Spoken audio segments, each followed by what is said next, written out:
Hey everybody, I hope you guys are healthy and safe. So this is my review of the Google Pixel 7 Pro. I've been using the phone heavily for about 3 weeks now, and I have a lot of thoughts. I think this is probably my favorite phone of the year.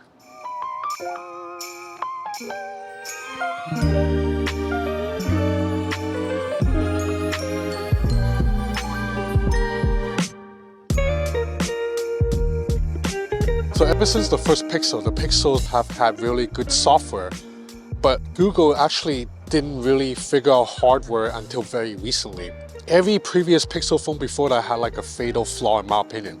The first Pixel had a really outdated design with a bottom chin bezel that was useless. It didn't house a fingerprint sensor or a power button. It was just like dead space. The second Pixel, the XL, had display issues. The third Pixel was missing an ultra-wide camera when every other phone had an ultra-wide, and also the Pixel 3 XL had the ugliest notch of all time.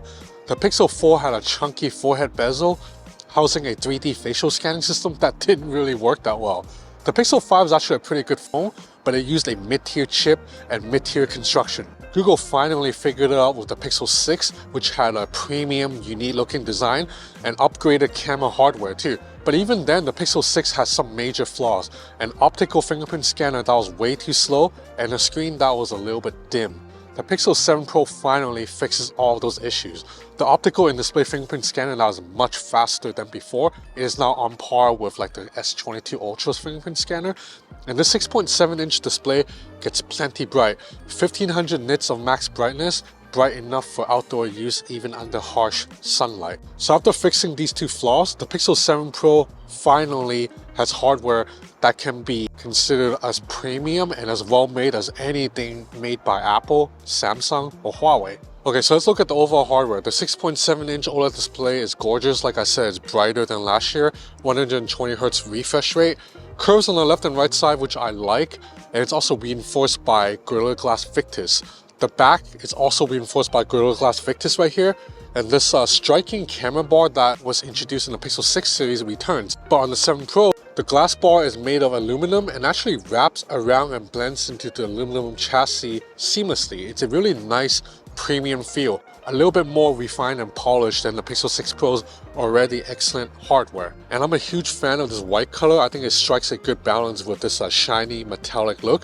In fact, I think the Pixel 7 Pro is probably my second favorite looking phone of the year behind the Xiaomi 12S Ultra. There are no sharp edges or corners anywhere, unlike the Galaxy S22 Ultra or the iPhone 14 Pro Max, so it's just a really comfortable in-hand feel. I think Google really nailed the hardware this time around. You also have stereo speakers, excellent haptics, IP68 water and dust resistance, and wireless charging. Although the wireless charging speeds are very slow compared to any Chinese phone brand, but hey, at least it's there. Okay, powering the Pixel 7 Pro is the Google Tensor G2. This is Google's second generation silicon, and if we go by raw computing powers, it's actually not as powerful as the Qualcomm Snapdragon 8 Plus Gen 1 or even the Snapdragon 8 Gen 1. But you know, that's not what the Tensor is about. It's not really about like benchmark numbers. Instead, the Tensor was custom designed by Google to handle Google's AI algorithms, aka machine learning. And you know, Google's machine learning, it's arguably the best in the world right now because we feed Google so much data. So the machine learning helps Google do a lot of stuff better than any other phone. And this is probably the smartest smartphone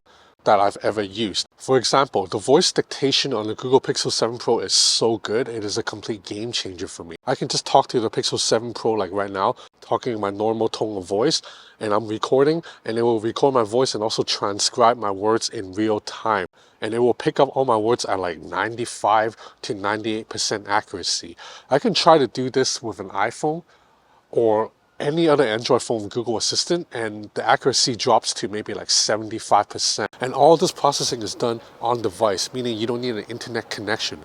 The data that I'm giving Google, it's not being sent to Google servers. Instead, it's all done directly on the phone in the Tensor. The Tensor G2 also enables Google's crazy good photo algorithm to do a couple of photography tricks. For example, there's Photo Unblur, which takes a blurry photo, you know, maybe due to a slow shutter, or maybe somebody moved the face a little bit too much in the middle of a photo. So Google will analyze that photo and use its AI wizardry to stitch together a new photo where the face is slightly in better focus. There's also Magic Eraser. This is not a new feature. It's been around since the Pixel 6 Pro. It allows you to remove unwanted elements from your photos. Now, it only works like 40-50% of the time, but when it works, again, it is magical. There's also a bunch of other little things, like the fact that the Pixel 7 Pro is kind of always listening to music in the background, so it will identify the song immediately on the always on display or on the lock screen. The voice dictation being so good is an absolute game changer, because I'm someone who gets like probably over 100 messages a day. I really get tired of needing to type back to all these messages, so sometimes with a Pixel 7 Pro, I just speak. Hey Google, type. I meant is work going okay. Send. And also because the phone can understand my voice so well, I can ask the phone to navigate me to a location completely hands-free. Navigate me to Pasadena City Hall. Got it. Pasadena City Hall. Again, if I do this with an iPhone, the results aren't always accurate. Okay, now let's talk cameras. I think the Pixel 7 Pro has the best camera system of any smartphone right now. Now, to be clear, I think the iPhone 14 Pro still has a better video camera. I'll explain why later. And the Xiaomi 12S Ultra with that 1-inch main camera still has a higher ceiling in terms of still photography captured by the main camera. But I think the Pixel 7 Pro has a more well-rounded system. Like for example, the Pixel 7 Pro selfie camera is much better than the Xiaomi 12S Ultra selfie camera. And the Pixel 7 Pro's still photography at night, it's much more aesthetically pleasing to my eyes than anything captured by the iPhone. So no matter which camera you're using, whether it's the 50 megapixel main camera, the 48 megapixel zoom lens, or the 12 megapixel ultra wide, or the 11 megapixel selfie camera, every shot will produce perfect HDR, perfectly balanced no matter the lighting condition. The key to all this is again mostly Google Tensor, because if you go by the hardware is actually just like pretty good but not like amazing. The 50 megapixel main camera here is a GN1 sensor. You know, it's like a 3-4 year old sensor now, and the image sensor size at 1/1.3 inch. It's relatively large, but not that large by 2022 standards, not with something like a Xiaomi 12S Ultra with a 1-inch sensor. So that means if I take photos with a lot of stuff going on in the background and separation between the subject and background, something like a Xiaomi 12S Ultra will still give me stronger bokeh, stronger, more natural depth of field. And because the image sensor is larger on the Xiaomi 12S Ultra, it can pull in a lot more image information and dynamic range without needing to resort to computational photography. So sometimes, in some images, the Xiaomi 12S Ultra shot just looks a little bit more natural than the Pixel 7 Pro shot, which can look a little bit like processed. So this is what I mean when I say the Xiaomi 12S Ultra's main camera still has a higher ceiling, but it also has a lower floor. Like if I take 100 photos, there will be 5 to 10 images captured by the Xiaomi 12S Ultra that doesn't look right. Maybe the lights will be blown out, maybe the shadows will be a little bit too dark. But the Pixel 7 Pro of the 100 image, probably like 97, 98 of them will be completely usable. Everything will be perfectly balanced. Now the ultra-wide camera got an upgrade over last year. It now has a wider field of view compared to last year, which was a little bit too tight. And the ultra-wide camera doubles as a macro lens that works really well. Now I'm a huge fan of the 48 megapixel periscope zoom lens here. It is a 5x optical zoom lens, so you can get a 5x lossless zoom, but you can also get a 10x shot that is really clean, almost an optical zoom level. So what Google is doing is the same trick that Xiaomi did with the 12T Pro and Apple is doing with the iPhone 14 Pro, except those two phones are doing it with the main camera, but Google is doing it with the periscope zoom lens. So this is a 48 megapixel periscope zoom lens. When you take a normal 5x zoom, Google's going to use pixel binning to give you a 12 megapixel shot. But when you're taking a 10x zoom, Google will use the full 48 megapixel resolution and then crop into the middle of the frame, which is 12 megapixel, to give you a shot that is double of 5x zoom. So it's a 10x zoom shot without any digital upscaling. It is still not as sharp as a dedicated 10x zoom lens like on the S22 Ultra, but it is a better 10x zoom lens than what the Xiaomi 12S Ultra's 10x zoom can do, and definitely better than what the iPhone's 10x zoom lens can do. Like, to be honest, the iPhone really just wins in video performance, because still photo, every lens, I prefer the Pixel 7 Pro.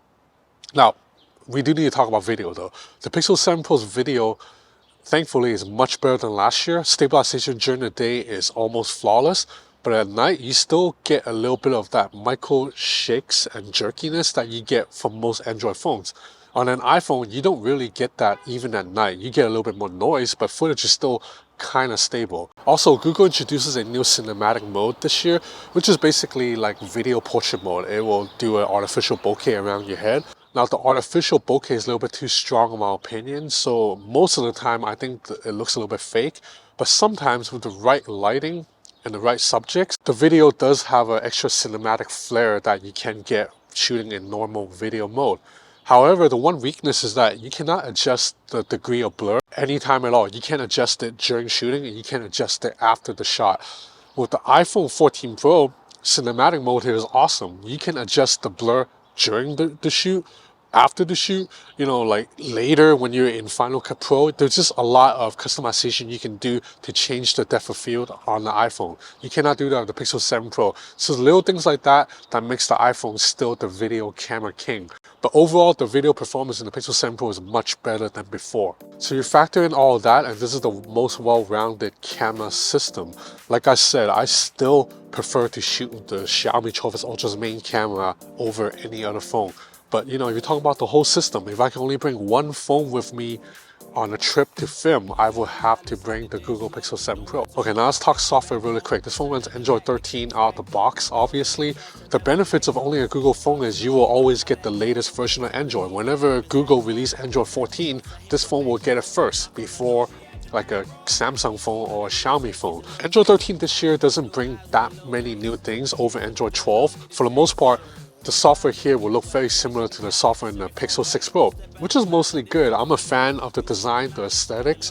I like that you can customize the color scheme of the UI to match your wallpaper. Generally, I like what Google is doing, but there are a couple of gripes I have. The first is in multitasking, you can only split screen multitask. You cannot open apps in a floating window like you could with a Samsung, Xiaomi, or Huawei phone. The second gripe I have is there are two unremovable elements from the home screen. You have a Google search bar down below and a widget on the top that shows you the date and weather, and you cannot remove the widgets at all. Now, to be honest, I find these widgets pretty useful, so I don't mind them, but the idea that you can no longer fully customize your home screen, it's a little bit annoying to me, because that's, you know, one of the major benefits of using Android.